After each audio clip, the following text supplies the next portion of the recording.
Tes, halo. Oke, Assalamualaikum dokter. Waalaikumsalam warahmatullahi wabarakatuh. Oke, mohon izin mungkin posisi HP-nya eh, tegak nih dokter. Oh, tegak. Oke dokter.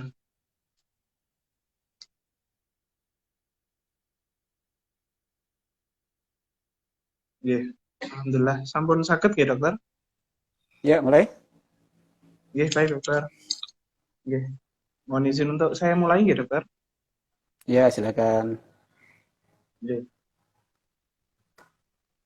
Assalamualaikum warahmatullahi wabarakatuh. Selamat sore semuanya. Mohon maaf sebelumnya ada sedikit kendala teknis, tapi alhamdulillah acara IG Talk hari ini bisa kami mulai. Oke. Jadi acara IG Talk ini yaitu acara rutin bulanan dan alhamdulillah bulan ini dengan tema multiple sclerosis apa saja yang perlu kita ketahui. Sebelumnya perkenalkan saya Isa, saya PPDS Neuro yang akan membawa acara pada sore hari ini.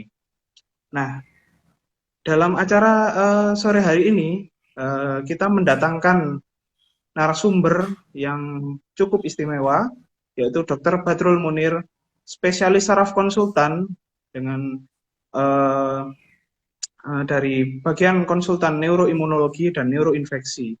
Nah, kita sore hari ini akan berbincang-bincang mengenai multiple sclerosis.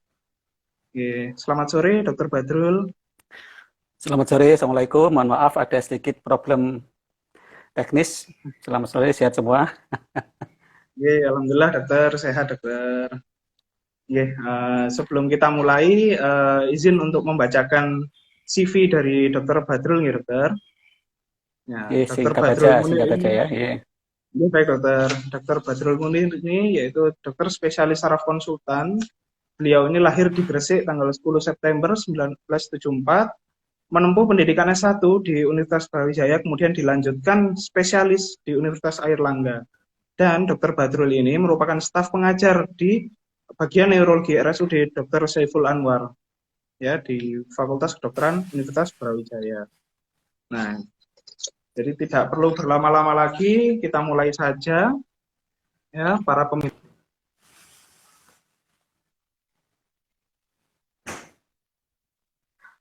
Akan sedikit. Apa sih multiple sclerosis itu, dokter? Oke, monggo, dokter. Ya, terima kasih, Dr. Isa. Jadi pada sore hari ini kita akan sedikit berbicara tentang salah satu penyakit di bidang neurologi yang mungkin jarang didengar oleh masyarakat umum. Biasanya masyarakat ini kan mengenal tentang penyakit stroke, epilepsi, tumor otak. Nah, ini ada sebuah penyakit yang sebenarnya banyak di masyarakat tetapi belum begitu dikenali. Nama penyakitnya adalah multiple sclerosis.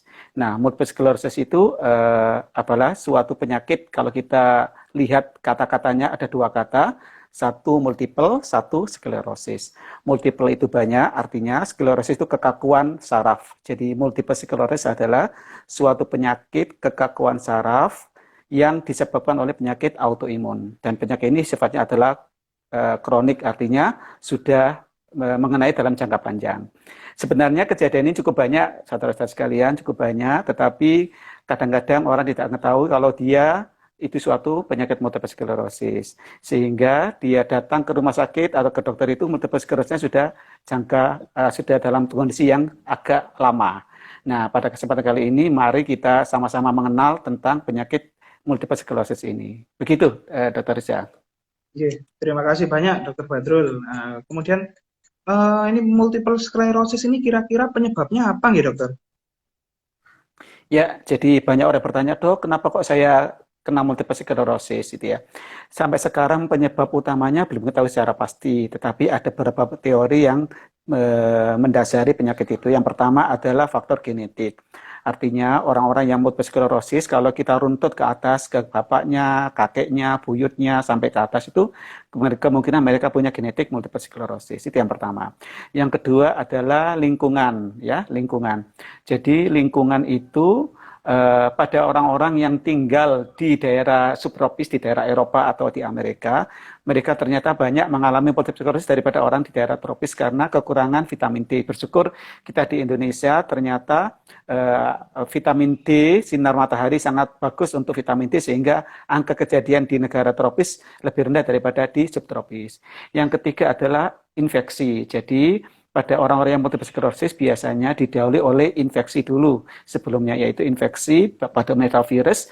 Kemudian dari infeksi itu kemudian ada faktor genetik sehingga timbulnya suatu autoimun. Jadi sebenarnya multiple sclerosis itu suatu autoimun. Apa itu autoimun? Autoimun adalah suatu penyakit di mana sistem imun yang seharusnya melindungi tubuh dari luar, dia malah menyerang tubuh itu sendiri. Dalam hal ini menyerang saraf, sehingga terjadilah suatu penyakit multiple sclerosis. Begitu, Dr. Isa. Oke, jadi cukup beragam ya dokter. Jadi untuk faktor risiko dari multiple sclerosis ini, ya bagi pemirsa sekalian, jika memiliki pertanyaan, monggo silahkan langsung chat di kolom komen, ya. Sembari saya melanjutkan tanya jawab dengan Dokter Badrul. Ya, Oke, dokter, dari sekian banyak penyebab dokter, kira-kira apakah multiple sclerosis ini bisa disebabkan oleh makanan, gitu dokter? Ya, itu pertanyaan yang sering ditanyakan juga oleh pasien-pasien ya. Jadi pada umumnya multiple sclerosis ini mengenai usia relatif muda, Dr. Isa dan teman-teman sekalian yang gabung pada sore hari ini. Usia rata-rata 30-40 tahun. Kemudian gejalanya yang paling sering adalah gejalanya adanya suatu defisit neurologi. Apa itu defisit neurologi? Yaitu fungsi saraf yang menurun. Fungsi saraf yang menurun bisa ditandai dengan kelemahan lumpuh, kemudian ada gerenggingan atau kesemutan atau baal, kemudian hilangnya penglihatan atau menurunnya penglihatan, atau kemudian ada rasa kesemutan yang berulang. Ini khas dari multiple sclerosis. Jadi berulang, kemudian dia usia muda, wanita 2 kali lebih banyak daripada pria, kemudian dia mengenai banyak tempat. Nah, banyak tempat itu dalam hal ini karena yang diserang adalah saraf otak dan sumsum tulang belakang. Akibatnya tergantung tempat itu yang terserang. Apakah dia terserang matanya, saraf mata berarti gangguan penglihatan. Kalau keserang saraf kekuatannya berarti dia lumpuh. Kalau dia saraf sensorisnya maka dia akan kesemutan. Nah, apakah makanan bisa menyebabkan multiple sclerosis? Sampai sekarang tidak ada berhubungan dengan makanan. Justru ada beberapa makanan yang dibutuhkan untuk penderita multiple sclerosis, yaitu makanan yang banyak mengandung vitamin D.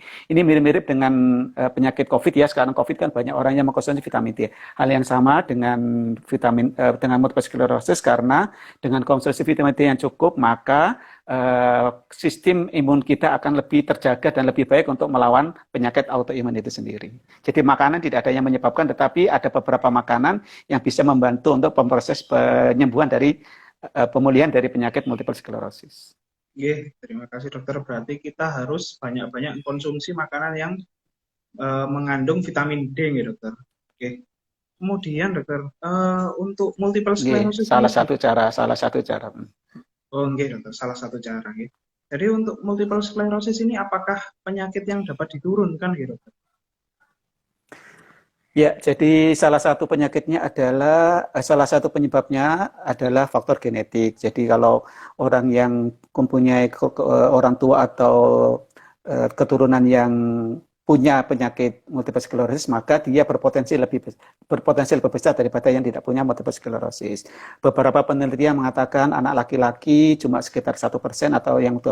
Kalau dia saudara kandung, maka kalau misalnya ada saudara kandung yang multiple sclerosis, maka saudaranya menderita sekitar 3-5%, dia juga berisiko terjadi multiple sclerosis. Ya, seperti itu. Jadi walaupun ada faktor genetik, tapi tidak pasti kemudian orang tuanya multiple sclerosis, anaknya pasti multiple sclerosis. Tidak. Tetapi kalau dibandingkan dengan orang yang tidak multiple sclerosis, maka anak yang multiple sclerosis, anak dari penderita multiple sclerosis lebih beresiko. Begitu, Dr. Isa. Ya, dokter. Memang ada kemungkinan bisa diturunkan, juga bisa tidak, ya dokter. Untuk usia, dokter, kira-kira usia berapa ya dokter yang paling sering terkena dari multiple sclerosis ini, dokter? Seperti saya katakan tadi, usia onset pertama kali serangan itu pada usia sekitar 30-an ya. Rata-rata 30-an, tetapi ada juga yang 4 bulan baru mulai terserang ya. Jadi di beberapa jurnal, di beberapa penelitian diteliti rata-rata usia 30-an. Kemudian wanita lebih banyak daripada laki-laki. Itu secara epidemiologi atau secara catatan orang-orang yang terkena. Tetapi kalau sudah di atas 60 tahun, 70 tahun, itu jarang sekali. Kalau ada keluhan yang mirip-mirip multiple sclerosis, mungkin itu bukan multiple sclerosis, mungkin penyakit lain, misalnya stroke atau penyakit-penyakit saraf yang lainnya. Oke, siap dokter. Kemudian dokter, yang selanjutnya ini sering ditanyakan oleh masyarakat dokter. Kira-kira multiple sclerosis ini apakah berbahaya gitu dokter? Jadi semua penyakit saraf itu pada umumnya penyakit yang serius ya, tetapi ada beberapa derajat keseriusan atau keberbahayaannya itu sendiri. Sebenarnya multiple sclerosis itu secara bila diketahui secara dini maka tidak sampai dia jatuh ke arah berbahaya. Tapi cuma nggak enaknya adalah multiple sclerosis adalah autoimun, jadi dia penyakit yang bisa diderita sepanjang hidupnya penderita. Artinya kalau kita bisa memonitor penyakit itu, maka tingkat keberbahayaannya tidak begitu berbahaya. Tidak seperti COVID ya. Kalau COVID kan sekarang terinfeksi COVID, mungkin 3 minggu beliaunya harus meninggal dunia. Tetapi kalau multiple sclerosis tidak seperti itu. Banyak sekali pasien-pasien dengan terapi yang baik itu bisa mempertahankan kehidupannya, walaupun masih ada gejala-gejala sisa. Mungkin masih ada lemes, masih ada kelumpuhan, atau matanya kadang-kadang jelas, kadang-kadang tidak jelas. Tapi kalau sampai mengancam nyawa, itu sangat-sangat jarang sekali. Dari penelitian yang kita lakukan di Rumah Sakit Saiful Anwar, pasien-pasien yang kita rawat multiple sclerosis yang rawat inap itu selama 2 tahun atau 3 tahun itu belum ada yang meninggal. Alhamdulillah belum ada yang meninggal karena multiple sclerosisnya. Oke, oke dokter. Terima kasih dokter. Tadi sempat sampun dijelaskan beberapa gejala dari multiple sclerosis nih dokter. Kira-kira apakah jika kita menemui gejala tersebut, apakah harus segera ke rumah sakit?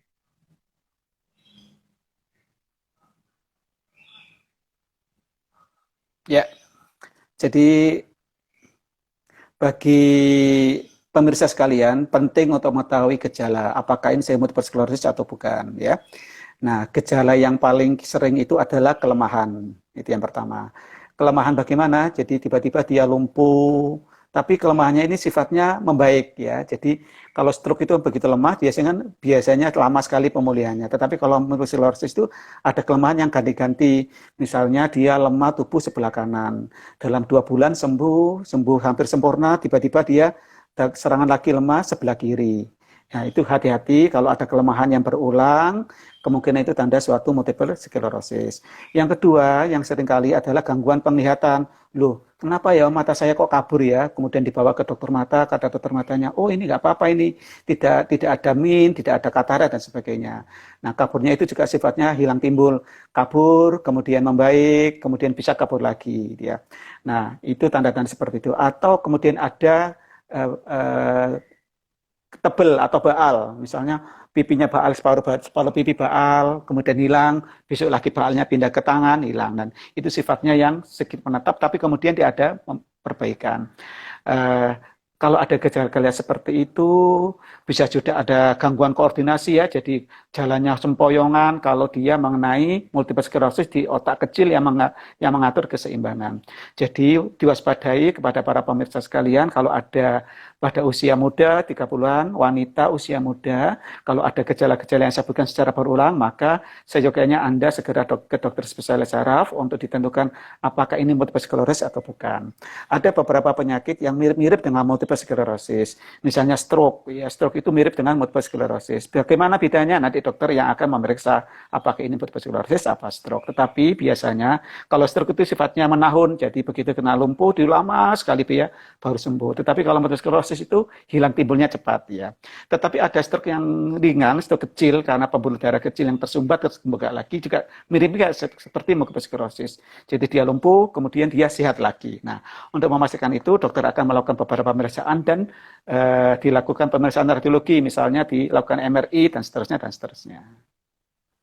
Oke, siap dokter. Jadi memang kalau misalkan kita menjumpai pasien atau orang yang dengan gejala multiple sclerosis, multiple sclerosis memang harusnya disegerakan untuk periksa di rumah sakit nih dokter. Iya. Ya, Kemudian, seperti itu lebih bagus ya. iya dokter. Jadi kemudian dokter, kalau untuk mencegah kambuhnya multiple sclerosis selain dari minum obat itu kira-kira bagaimana gitu? Ya, jadi sifat khas dari multiple sclerosis ada dua istilah, adalah fase serangan atau fase eksaserbasi, yang kedua adalah fase remisi atau fase di luar serangan. Ya. Nah, tugas dokter spesialis saraf adalah memperpanjang fase remisi atau fase penyembuhan dan memperpendek fase serangan kalau memang ada serangan. Nah, untuk mengatasi itu ada beberapa hal yang bisa kita lakukan. Yang pertama tentunya dengan obat-obatan. Ada obat-obatan yang diberikan pada saat fase serangan saja. Misalnya pada saat itu dia lumpuhnya nemen sekali, dia sama sekali nggak bisa melihat, maka dokter akan menyarankan pasien untuk opname dulu, kemudian dikasih obat-obatan dosis tinggi untuk mengendalikan fase serangan. Di luar fase serangan itu kita sebut dengan fase rumatan atau fase pencegahan. Walaupun masih ada keluhan dikit-dikit, tetapi kita berharap pasien itu bisa beraktivitas seperti layaknya orang yang tidak multiple sclerosis, walaupun dia minum obat. Selain minum obat-obatan, kita juga harus melakukan beberapa hal, misalnya menjaga diri, olahraga, makanannya banyak mengandung vitamin D, kemudian dihindari kondisi yang lelah berlebihan. Salah satu pencetus dari timbulnya fase serangan adalah adanya kelelahan yang berlebihan yang menyebabkan sistem imun kita tidak stabil. Sistem imunnya tidak stabil akan mencetuskan penyakit autoimun walaupun sudah dikasih dengan obat. Jadi obat-obatan, olahraga yang teratur, makanan yang mana yang banyak vitamin D dan bergizi, kemudian cukup istirahat dan jangan sampai kelelahan yang berlebihan. Faktor stres juga bisa mempengaruhi. Ada beberapa pasien saya yang kemudian tiap kali stres kemudian muncul eksaserbasi atau kekambuhan. Jadi itu hal-hal yang bisa kita lakukan, apa yang dilakukan oleh pasien dengan multiple sclerosis, tapi tentunya obat-obatan yang diberikan oleh dokter harus diminum secara rutin. Jangan takut dengan efek samping obat itu. Seringkali bertanya, dok, saya ini minum obat bertahun-tahun, berbulan-bulan, bertahun-tahun. Apakah nggak berbahaya bagi ginjal saya? Seperti seringkali pertanyaan seperti itu. Nah, hal itu harus diyakinkan kepada penderita bahwasanya obat yang kita berikan pada pasien-pasien multiple sclerosis itu adalah relatif aman, gitu ya. Walaupun diminum jangka panjang karena obat itu sudah diteliti dari sekian tahun dan keamanannya pasti dijamin. Ya, oke, oke, dokter. Terima kasih dokter. Oke, kemudian ini ada pertanyaan yang juga sering dilakukan gitu dokter. Yang sering ditanyakan dari pasien-pasien dokter. Apakah multiple sclerosis ini bisa sembuh nih dokter? Atau apakah harus minum obat selamanya dokter? Pripun gitu dokter?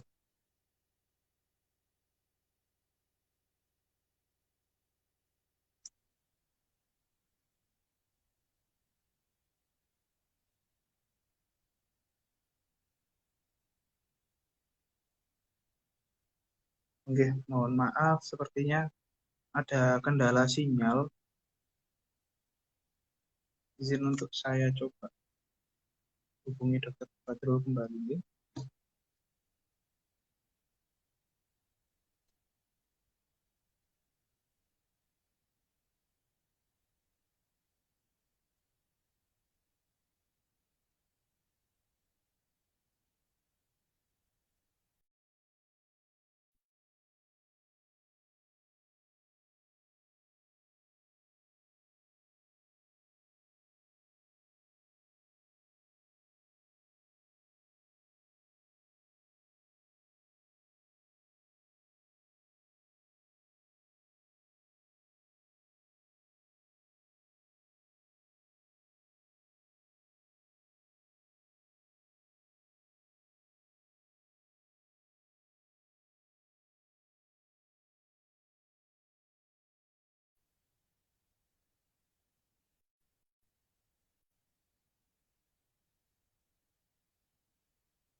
Videonya kok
Sebentar nggih, sepertinya Dokter Badrulnya ada gangguan sinyal.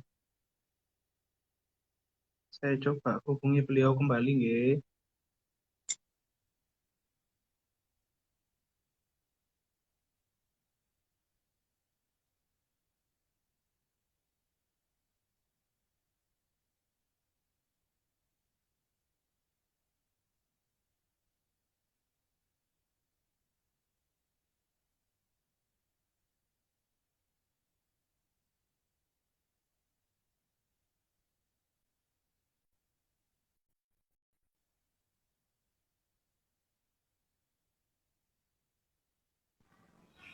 Halo, tes. Nggih, Dokter. Oke, mohon maaf, ada gangguan koneksi. Nggih, Dokter. Nggih, Dokter, mohon izin Kita lanjutkan, untuk Dokter Isa. nggih, Dokter. Mohon izin untuk melanjutkan nggih, Dokter. Nggih, Iya, yang silakan. selanjutnya. Yang selanjutnya ini pertanyaan yang sering ditanyakan oleh pasien-pasien dengan multiple sclerosis, Dokter. Penyakit multiple sclerosis ini apakah bisa sembuh ya, Dokter? Apakah harus minum obat selamanya gitu? Ini suatu pertanyaan yang sulit untuk kita jawab secara terus terang ke pasien ya. Dari beberapa penelitian, memang penyakit autoimun itu rata-rata penyakit jangka panjang. Artinya penderita harus mengkonsumsi obat dalam jangka panjang. Kesembuhan yang dimaksud dengan sembuh adalah penyakit ini bisa mereda dengan obat-obatan.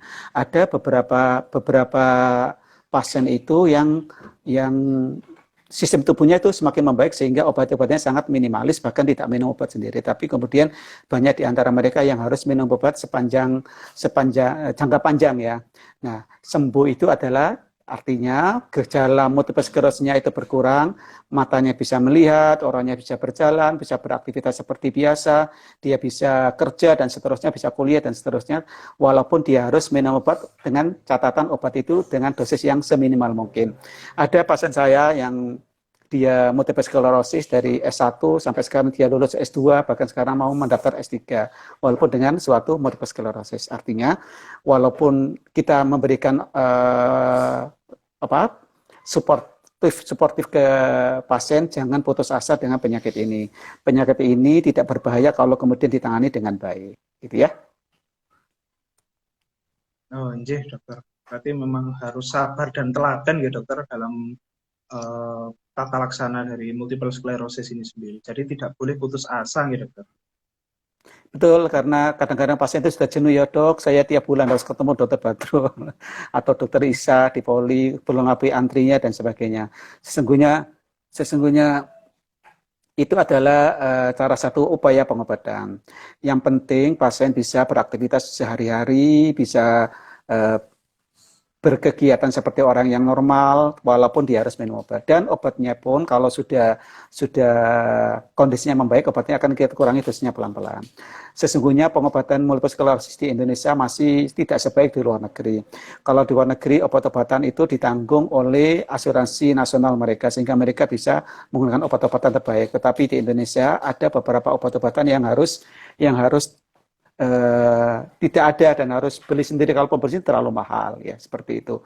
Tetapi kalau kemudian pasien ada keluhan, jangan segan-segan datang ke rumah sakit, terutama rumah sakit tipe A atau tipe B. Di sana Anda akan ketemu dokter spesialis yang insya Allah dia akan bisa memberikan pelayanan dengan standar yang terbaik untuk pasien-pasien dengan multiple sclerosis. Jangan jenuh, jangan putus asa, terus berusaha, insya Allah ada perbaikan gitu.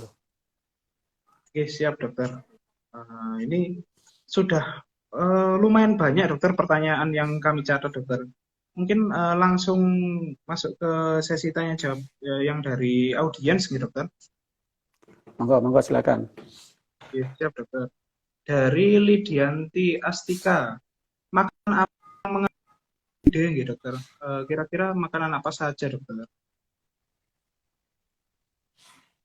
Coba diulangi Dokter Isa, suaranya kok kurang jelas. Oh, Dokter. Mohon maaf, Dokter. Jadi dari Lidianti Astika, Dokter. Kira-kira makanan apa saja yang banyak mengandung vitamin D, Dokter? supaya Ya, mencegah kambuhan dari multiple sclerosis ini sendiri? ya, terima kasih. Vitamin D itu ada pada beberapa makanan, dia ada di hewani atau nabati ya. Di hewani mungkin kita siapkan pada di hati, pada daging, itu banyak vitamin D ya. Kemudian makan makanan seafood, kalsium itu juga bisa mengandung vitamin D-nya juga. Di makanan di apa namanya hewan-hewan pada sayur-sayuran itu banyak vitamin D. Tetapi vitamin D itu bukan obat ya, Dokter Ihsan, sorry. Jadi vitamin D itu adalah salah satu makanan yang bisa untuk memperbaiki sistem imun tubuh seseorang. Karena ternyata di luar negeri itu karena subtropis maka mataharinya keluarnya tidak sebanyak di tropis seperti Indonesia. Dari penelitian tersebut ternyata dianalisis orang-orang yang menderita multiple sclerosis itu kalau dicek kadar vitamin D-nya ternyata rendah. Nah, kalau di Indonesia, kalau Anda kira-kira vitamin D kita cukup asalkan kita makan 4 sehat 5 sempurna. Vitamin D tidak terlalu banyak kebutuhan kita, asalkan kita bisa makan 4 sehat 5 sempurna, ada pada sayur-sayuran, kemudian pada daging atau pada hati gitu ya, Dokter Raisa. Oh, iya, siap dokter. Kemudian pertanyaan selanjutnya dokter dari Amelia Nisa. Izin bertanya dokter, multiple sclerosis ini sendiri nggak dokter? Yang bertanya sepertinya dokter juga. Gimana ini suaranya putus, Dokter Raisa? Oke, mohon maaf dokter. Bagaimana cara mendiagnosis dari multiple sclerosis dokter? Dari Amelia Oke. Nisa. Sebagai seorang dokter, kalau mendiagnosa pasti ada beberapa aturan-aturan atau tata cara. Pertama, selalu dari anamnesis, pemeriksaan fisik, dan pemeriksaan penunjang. Dari anamnesis kita dapatkan wanita, orang-orang usia masih muda, 30-40 tahun datang dengan defisit neurologis yang berulang atau kelainan neuro yang berulang, lumpuh yang berulang, gangguan penglihatan yang berulang, kesemutan yang berulang, gangguan keseimbangan yang berulang, maka kita curiga suatu multiple sclerosis. Kemudian kita periksa bagaimana kekuatannya, bagaimana sensorisnya, bagaimana keseimbangannya pada kita periksa. Nah, untuk memastikannya kita perlu pemeriksaan radiologi. Nah, ini yang agak sulit ya, karena radiologi yang direkomendasikan oleh WHO adalah MRI kepala dengan kontras. Dari MRI itu akan kita lihat apakah ada tanda-tanda sklerotik atau kekakuan pada otak dan medula spinalis. Biasanya dokter saraf akan melihat ada 4 tempat itu, ada 4 tempat di periventrikel, kemudian di infratentorial, kemudian di subkorteks dan korteks subkorteks perbatasan neokortex junction dan seterusnya. Itu akan kita lihat. Kalau di situ ada warna atau bagian yang hiperintens, maka kita akan mencocokkan apakah ini sudah masuk ke multiple sclerosis atau tidak multiple sclerosis. Ada beberapa kriteria diagnosis yang dipakai di seluruh dunia adalah kriteria dari McDonald 2017. Di situ akan kita cocokkan antara gejala klinis dan gejala radiologis. Kalau sudah cocok, baru terapi itu akan kita mulai. Kalau diagnosis belum tegak, maka seorang dokter tidak boleh memberikan terapi kalau kemudian belum ada diagnosis multiple sclerosis. Nah, untuk membuat diagnosis multiple sclerosis, seorang dokter spesialis atau calon dokter spesialis pasti diberi bekal bagaimana kita bisa membuat diagnosis karena terapi ini adalah terapi jangka panjang. Sehingga kita tidak boleh memberikan terapi sebelum diagnosis itu tegak diagnosisnya atau sudah terbukti diagnosisnya suatu multiple sclerosis dengan anamnesis atau tanya jawab, pemeriksaan, kemudian dengan pemeriksaan radiologi terutama MRI. Ya, siap dokter. Jadi memang untuk menegakkan dari multiple sclerosis ini sendiri harus dari anamnesis terlebih dahulu, pemeriksaan fisik, kemudian pemeriksaan penunjang ya dokter. Betul, betul ya. Ya, terima kasih dokter. Kemudian untuk pertanyaan selanjutnya dari Salsabila Fatika. Jika seseorang sudah terkena MS, apakah ada kemungkinan untuk terkena penyakit autoimun yang lainnya ya dokter? Ya, jadi autoimun itu sifatnya multi organ. Jadi dia bisa mengenai siapapun, organ manapun. Di bagian saraf, penyakit yang paling sering untuk terkena autoimun itu ada dibagi menjadi 2, saraf yang pusat atau saraf yang tepi. Saraf pusat itu otak dan sumsum tulang. Saraf tepi itu saraf yang di ujung-ujung kaki, ujung-ujung jari. Nah, multiple sclerosis itu karena dia suatu autoimun, di mana sistem pertahanan itu menyerang saraf sendiri, maka dia berpotensi juga menyerang pada sistem yang lainnya. Saya sering dikonsuli oleh teman sejawat dari penyakit lain, penyakit dalam dan seterusnya, itu dia autoimun di penyakit dalam. Misalnya dia penyakit autoimun yang lainnya, setelah kita periksa ternyata ada komorbid atau bersamaan dengan multiple sklerosis. Tetapi angka itu tidak terlalu banyak sehingga tidak usah terlalu takut berlebihan kalau kemudian autoimun itu menyerang pada banyak organ. Walaupun potensi itu ada, tetapi angka itu tidak terlalu banyak. Iya, siap, dokter. Ini pertanyaan dari penanya yang sama, dari Salsabila Fatika juga. Apakah multiple sclerosis ini bisa mempengaruhi otot pernafasan gitu, dokter? Ya, jadi seperti yang saya sebutkan tadi, bahwasanya multiple sclerosis itu dia menyerang sistem saraf, semua sistem saraf, multiple banyak ya, tergantung dari tempat yang dia terkena. Kadang saat ini dia menyerang saraf penglihatan, tetapi kemudian pada saat itu dia menyerang saraf yang lainnya. Saraf pernafasan itu kalau di ilmu saraf itu dia dikontrol oleh nervus 9 dan 10. Ada sistem simpatis dan parasimpatis. Tetapi sampai saat ini alhamdulillah jarang sekali multiple sclerosis yang menyerang saraf-saraf 9 10 jarang. Dia menyerangnya pada otot-otot di ekstremitas atau di tangan dan kaki. Walaupun potensi itu ada, tetapi sangat jarang. Mungkin Tuhan tahu ya kalau kemudian itu sangat berbahaya. Nafasan itu dipengaruhi oleh saraf otonom, saraf tidak dikendalikan oleh tubuh, dia bekerja sendiri. Pada umumnya, multiple sclerosis itu menyerang saraf-saraf yang dikendalikan oleh tubuh atau saraf yang non-otonom, bisa motorik, bisa sensor, ya seperti itu.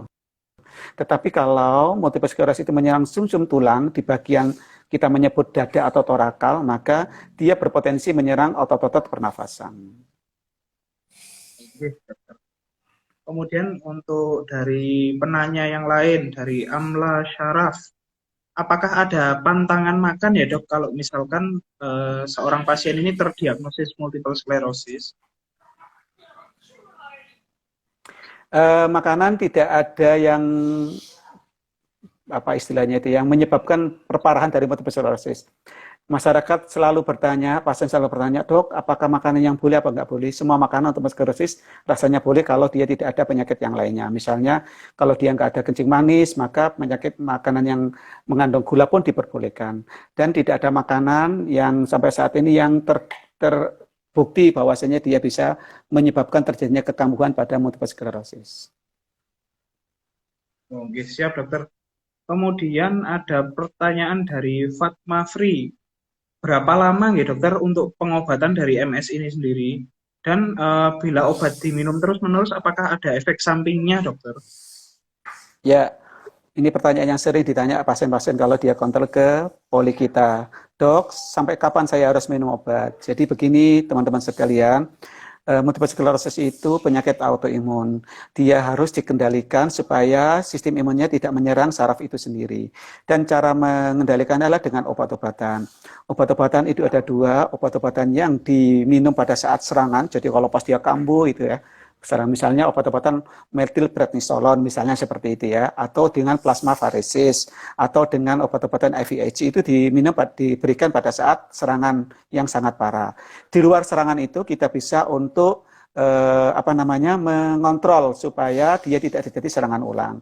Nah, obat-obatan yang diberikan adalah obat-obatan untuk mengatur itu. Ada namanya obat Sandimun, ada namanya Imuran, mungkin bagi pemirsa yang sekarang gabung mungkin sangat familiar dengan obat-obatan itu. Nah, obat-obatan itu diminum jangka panjang artinya kita akan memberikan terus sampai dia tidak serang lagi. Kalau kemudian dalam jangka panjang dia nggak serang, maka dosis obat akan kita kurangi. Kalau kemudian dikurangi itu dia muncul lagi, maka obat itu akan kita tambah lagi dosisnya. Tetapi jangan terlalu berkecil hati karena ada beberapa obat pasien itu yang kemudian dia bisa sembuh tanpa harus minum. Artinya obatnya dihentikan, dia tetap bisa beraktivitas seperti biasa. Seperti itu. Oke, terima kasih dokter. Pertanyaan selanjutnya ada pertanyaan dari dokter Rizka ini dokter. Izin bertanya dokter, apakah pasien autoimun boleh vaksin COVID nih dokter? Ini juga pertanyaan yang banyak disampaikan, dok, apakah saya boleh vaksin? Ya. Di beberapa guideline dikatakan memang vaksin COVID ini masih banyak penelitiannya sedang berjalan. Penyakit-penyakit tertentu ada yang boleh, ada yang tidak boleh. Pada multiple sclerosis sampai saat ini masih disarankan untuk tidak vaksin dulu, terutama multiple sclerosis yang masih dalam multiple sclerosis sedang dan berat. Sedang dan berat itu artinya dia harus minum obat untuk mengendalikan supaya tidak kambuh. Nah, kondisi seperti itu disarankan untuk tidak ikut vaksin dulu. Ada pasien datang, biasanya kan vaksin datang minta, dok, saya minta surat keterangan layak divaksin. Nah, pada multiple sclerosis itu rata-rata mereka datang, dok, saya minta surat keterangan untuk tidak divaksin supaya nanti kalau ada permasalahan atau ada apa-apa saya tidak disalahkan karena saya nggak mau divaksin. Nah, saya akan memberi pada multiple sclerosis yang sedang dan berat. Pada yang ringan ada beberapa yang membolehkan. Ringan itu artinya obat yang diminum sangat sedikit, 1 atau 2 dan gejalanya hampir hilang. Itu boleh diberikan. Tetapi yang sedang dan berat artinya dia harus minum obat rutin seperti obat-obat yang diberi selama ini. Dan kalau tidak diminum dia kambuh lagi, maka sementara jangan divaksin dulu. Bagaimana dok dengan keamanan saya supaya tidak terlalu dari COVID? Memang COVID tidak hanya dilindungi dengan vaksin. Vaksin salah satu cara utama, tapi ada cara lain yaitu dengan menjaga prokes, kemudian tetap seperti itu. Oke, terima kasih banyak dokter. Kemudian ada pertanyaan selanjutnya dari Givi Firdaus. Bagaimana mengurangi mioklonus yang timbul setelah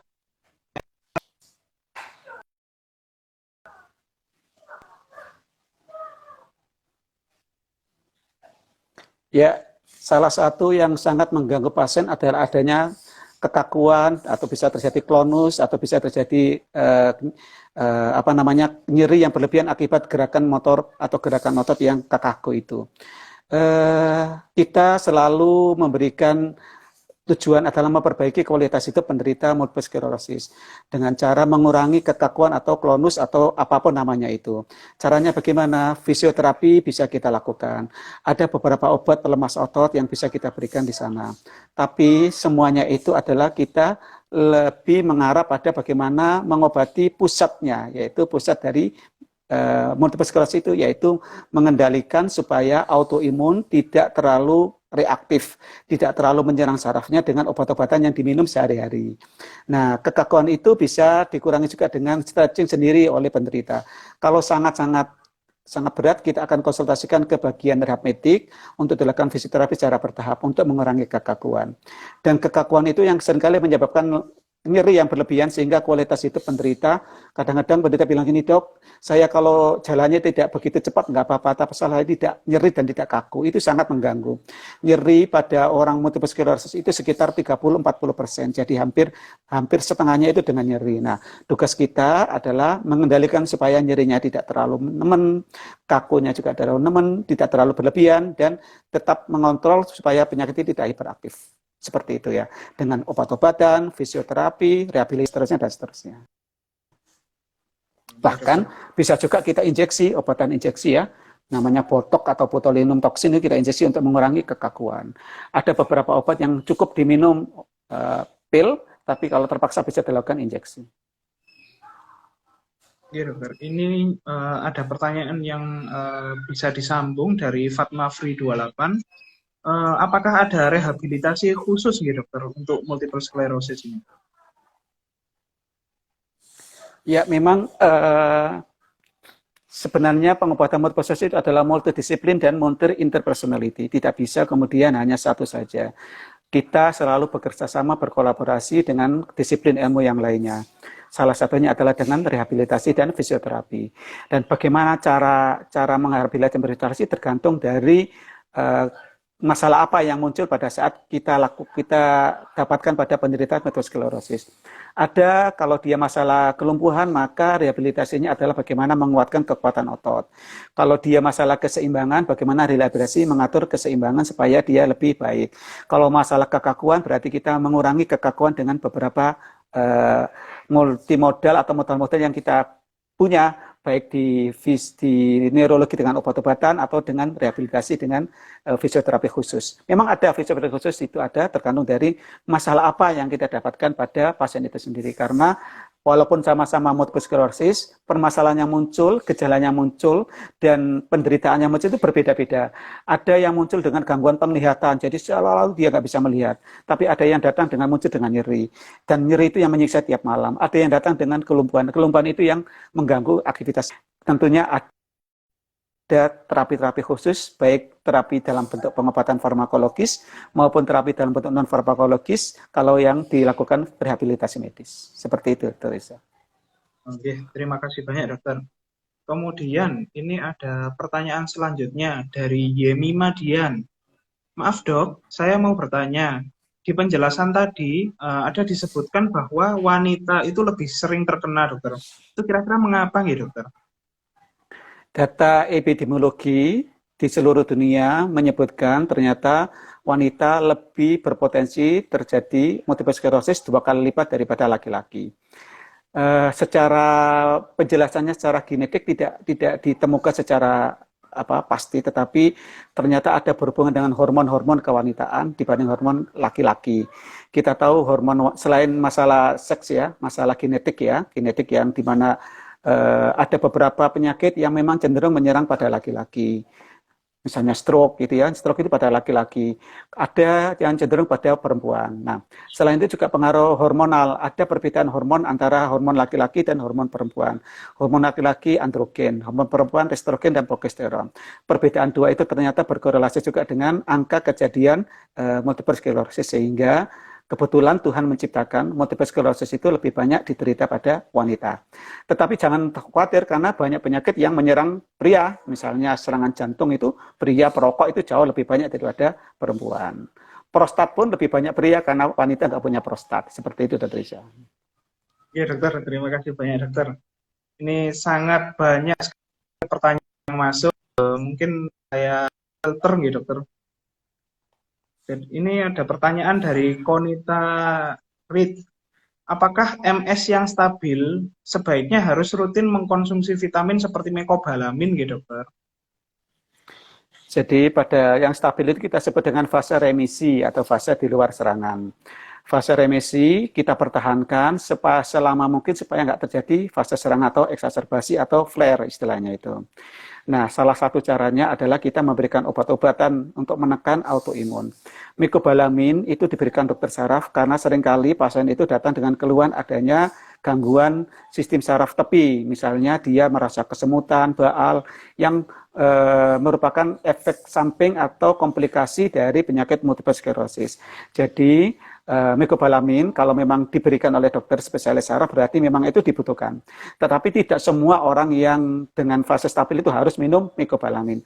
Tergantung masalah apa yang muncul pada saat fase stabil itu. Kalau fase stabilnya tidak membutuhkan mecobalamin, maka dokter tidak akan memberikan obat mecobalamin. Mecobalamin adalah vitamin B12 yang digunakan untuk remineralisasi. Remineralisasi, jadi saraf itu ada selubung saraf namanya milin. Milin yang mengalami sklerotik atau mengalami inflamasi, itu akan rusak. Nah, tubuh akan berusaha untuk memperbaiki atau regenerasi dari milin.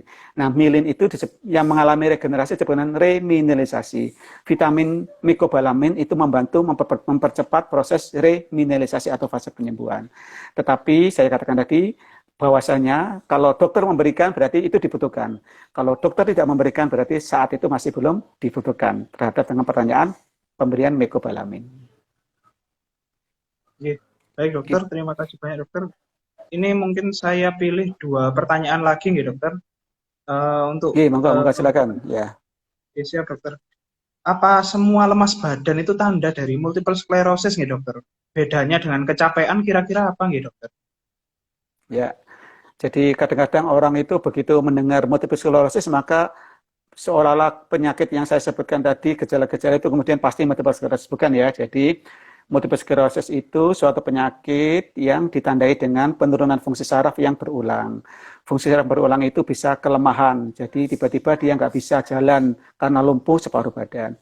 Atau tiba-tiba dia nggak bisa melihat sama sekali nggak bisa melihat karena seperti orang buta hanya remeng-remeng, kemudian dalam jangka 3 bulan atau 3 minggu dia bisa melihat lagi walaupun masih ada gejala sisa. Atau tiba-tiba dia jatuh terus, atau bahkan tiba-tiba dia kejang seperti orang epilepsi yang berulang. Nah, berulang itu salah satu tanda dari multiple sclerosis. Tetapi tidak semua tanda itu kemudian multiple sclerosis, ada beberapa penyakit yang mirip-mirip dengan multiple sclerosis. Nah, kalau kecapean, apakah multiple sclerosis? Belum tentu juga. Kecapean itu juga banyak penyebabnya. Bisa mungkin dia kelelahan karena penggunaan otot-otot tubuh yang berlebihan, misalnya habis olahraga 2 jam, 3 jam, padahal sebelumnya dia nggak pernah olahraga, maka dia akan menyebabkan kelelahan.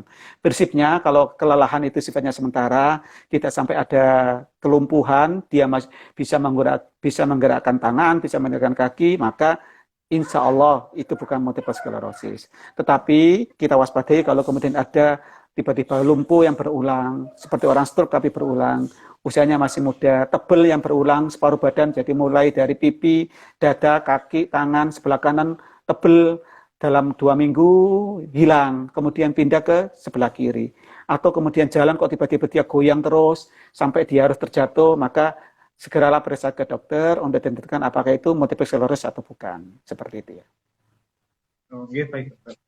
Kemudian ini mungkin pertanyaan terakhir dari Amlas Saraf. Kalau misal pasien wanita kena multiple sclerosis, apakah boleh untuk hamil gitu dokter?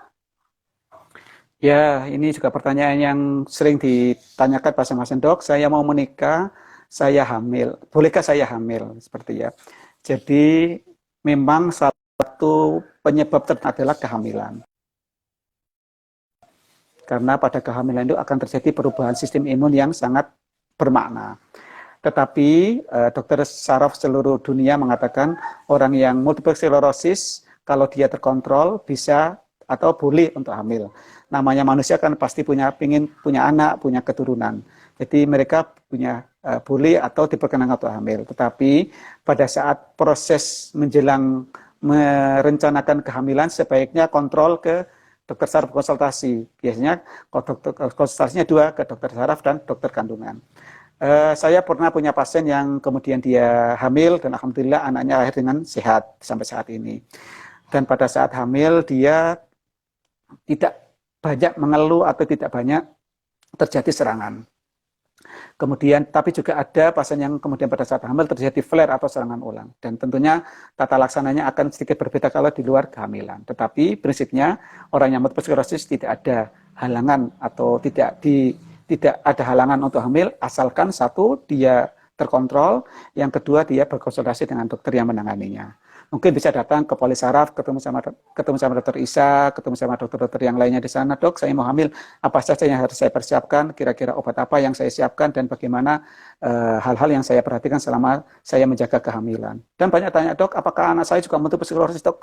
Cukup saya yang multiple, jangan sampai anaknya multiple sclerosis. Jawabannya tidak mesti, jadi anaknya tidak mesti jadi multiple sclerosis. Mudah-mudahan genetik yang cuma 3 atau 5% tersebut tidak menurun pada anaknya.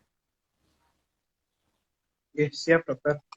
Ini mungkin satu lagi, dokter Risa, masih ada waktu, ya silakan yang kira-kira mungkin dipilih yang kira-kira dibutuhkan sama pemirsa.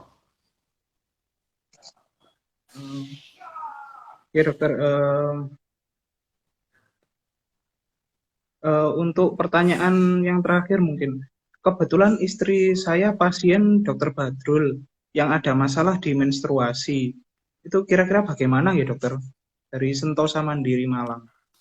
Ya, jadi memang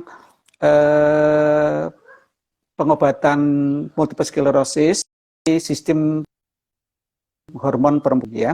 Sistem hormon perempuan ada beberapa obat yang mempengaruhi proses menstruasi atau apa istilahnya itu siklus menstruasi. Kita tahu menstruasi itu dipengaruhi oleh hormon estrogen dan progesteron.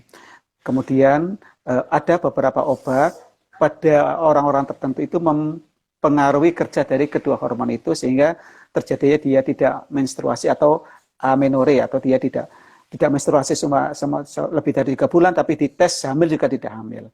Nah, bagaimana caranya? Ada beberapa kondisi. Satu, Ini akan kita konsultasikan dulu ke Opjin, apakah itu benar-benar karena pengobatan efek samping dari obat atau kemudian ada penyebab yang lainnya. Kalau efek samping dari obat, maka kita akan berusaha untuk memodifikasi obat-obatan itu, tapi tetap tujuan kita adalah mencegah terjadinya suatu serangan. Walaupun dia tidak bisa menstruasi, tidak terlalu berbahaya daripada kemudian ada serangan yang sangat berat sampai harus diopname. Nah, di Opjin atau di kandungan biasanya ada obat untuk mencetuskan atau menginjus di bentuknya suatu dimulainya suatu ada terapi hormonal dan sebagainya yang akan kita berkolaborasi. Tetapi prinsipnya itu tidak membahayakan, adalah efek samping dari pengobatan multiple sclerosis dan itu bersifatnya reversible dan jarang, dan kalaupun nanti kemudian suatu saat diakan bisa kembali lagi, tetapi tentunya akan kita cari penyebabnya dan kita akan bekerjasama dengan dokter kandungan supaya nanti dia benar-benar aman untuk kandungannya, tetapi dokter saraf selalu menjaga jangan sampai terjadi suatu serangan. Kalau ada pasien datang ke tempat kita kemudian dia serangan lagi, itu kita sangat apa istilahnya itu berusaha semaksimal mungkin supaya dia tidak serangan. Kalau serangan itu sangat kasihan karena dia menderita, dia minum obat lagi, harus dimulai dari awal dan seterusnya, sehingga pengobatan fase remisi atau fase stabil itu kita pertahankan semaksimal mungkin. Kalaulah kemudian ada gejala-gejala yang ringan, misalnya ada lelah, lemah, kemudian gejala-gejala salah satu adalah tidak mens, itu selama tidak membahayakan kandungannya, saya kira itu sesuatu yang bisa kita tolerir dan tidak usah terlalu dirosakkan berlebihan, asalkan multiple sclerosisnya tertangani dengan baik dan tidak sampai mengancam jiwa. Ya, dokter. Terima kasih banyak, dokter. Ini mungkin memang pertanyaannya sangat banyak sekali dan waktunya sudah hampir menunjukkan pukul 17.00 ya, dokter. Tidak terasa sekali, sudah 1 jam kita berbincang-bincang dengan Dokter Badrul Munir, spesialis saraf konsultan. Ya, mungkin kalau misalkan dari peserta masih ada pertanyaan, mungkin bisa datang ke Polisaraf ya, dokter, untuk berkonsultasi ya, dokter. Ya, silakan. Prinsipnya kepada peserta yang mungkin ada saat ini menderita multiple sclerosis atau keluarganya multiple sclerosis, prinsipnya penyakit ini bisa diobati. Tujuan dari pengobatan ini adalah untuk memperbaiki kualitas hidup. Artinya kita berusaha mengembalikan pasien seperti layaknya orang yang tidak sakit multiple sclerosis, walaupun harus dengan minum obat-obatan. Nah, salah satu strateginya adalah memperpanjang fase stabil atau fase remisi, dan kalaupun terpaksa dia harus masuk ke fase flare atau eksaserbasi atau serangan, kita mempercepat proses penyembuhan fase eksaserbasi. Dan itu kadang-kadang yang membuat pasien, dok, kenapa dok kok saya kambuh lagi, sudah enak, sudah ini kok kambuh lagi. Tidak usah berkecil hati, memang pola penyakitnya seperti itu.